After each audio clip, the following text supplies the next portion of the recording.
Assalamualaikum warahmatullahi wabarakatuh. Om Swastiastu, Shalom, Namo Buddhaya, salam kebajikan bagi kita semua.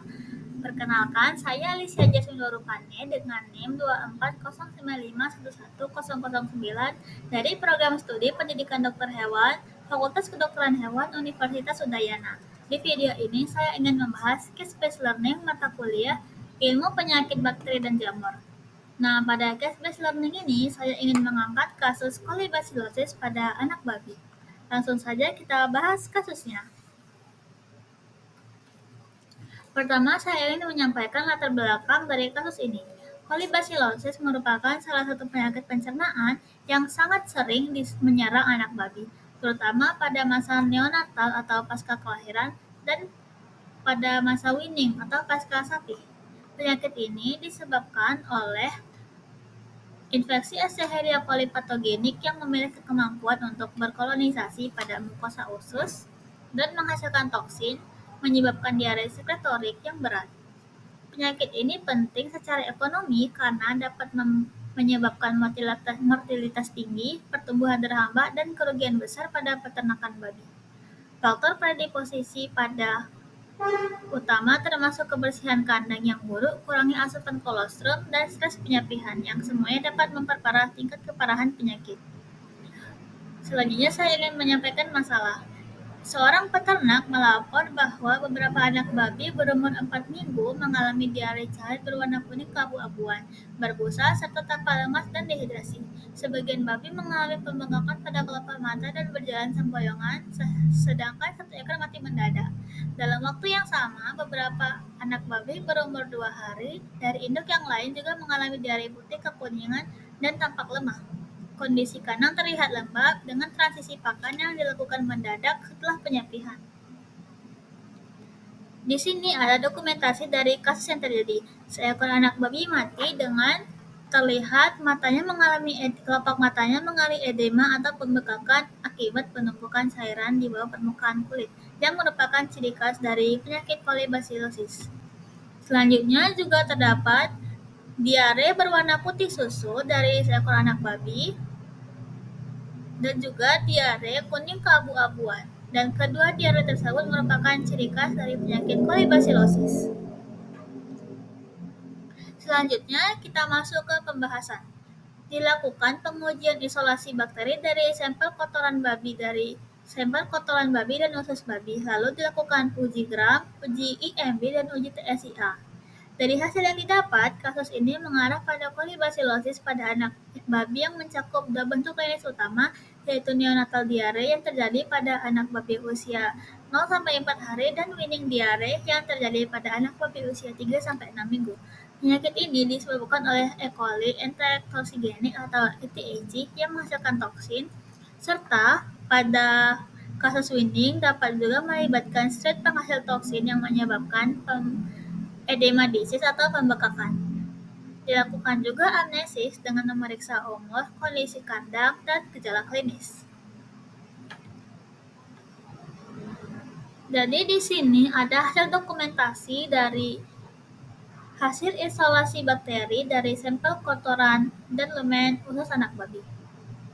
Di koloni pada media nutrien agar terlihat bentuk koloninya bulat rata dengan halus dengan warna putih keabu-abuan dan tampilan permukaan licin dan mengkilap. Secara sekilas, ini merupakan ciri khas dari koloni bakteri Escherichia coli.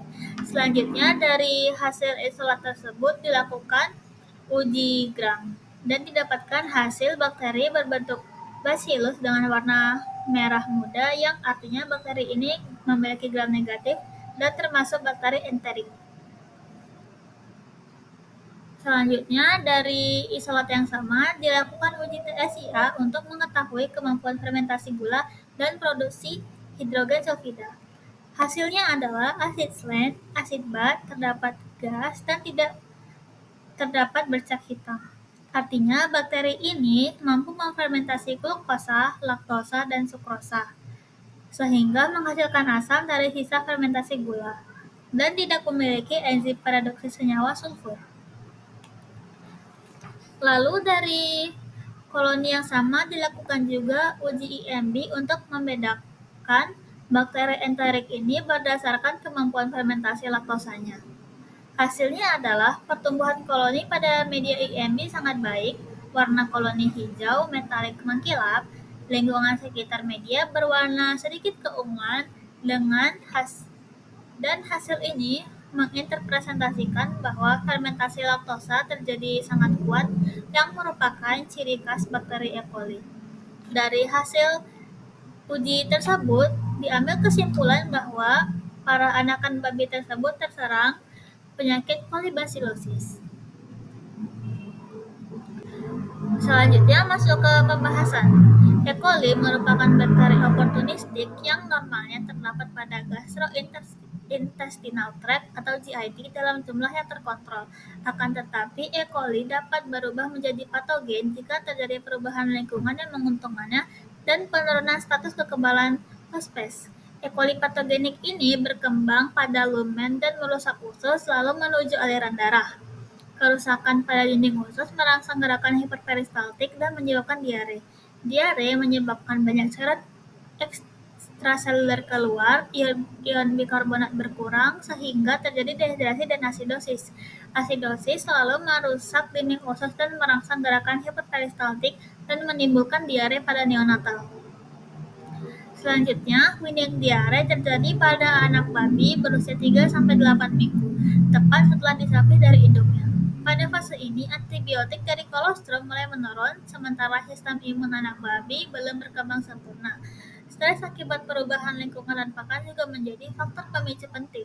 Meski angka kematian tidak setinggi pada diare neonatal, penyakit ini menyebabkan pertumbuhan terhambat atau stunted growth dan kerugian ekonomi yang besar di peternakan. Edema disease biasanya menyerang anak babi usia 1-2 minggu setelah disapih, terutama pada yang tampak sehat, gemuk, dan tumbuh cepat.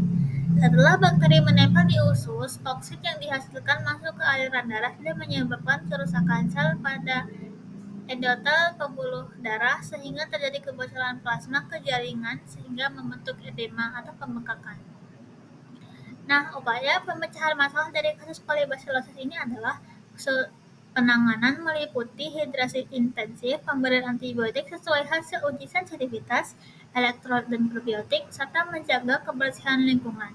Pencegahan sangat penting, termasuk pemberian kolostrum cukup, manajemen pakan transisi yang baik, pengendalian stres, serta vaksinasi induk terhadap E. coli patogenik.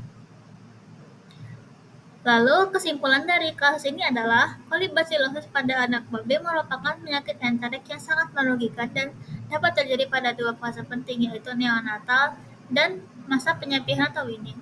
Kedua bentuk penyakit ini disebabkan oleh E. coli patogenik, namun memiliki perbedaan pada umur kejadian, faktor predisposisi, dan jenis toksin. Penanganan cepat dengan rehidrasi, antibiotik, dan perbaikan manajemen kandang sangat penting untuk menekan angka kematian dan kerugian ekonomi yang ditimbulkan. Selanjutnya, saran bagi peternak adalah peternak perlu meningkatkan biosecurity, terutama menjaga kebersihan kandang dan perawatan. Pastikan anak babi mendapat kolostrum dalam 24 jam pertama untuk meningkatkan kekebalan pasif. Lakukan transisi pakan secara bertahap saat penyapihan untuk menghindari stres usus. Gunakan vaksin E. coli fimbrial saat kebuntingan pada induk untuk mencegah infeksi pada anakan babi. Lakukan pemeriksaan laboratorium rutin untuk deteksi dini kasus E. coli patogenik.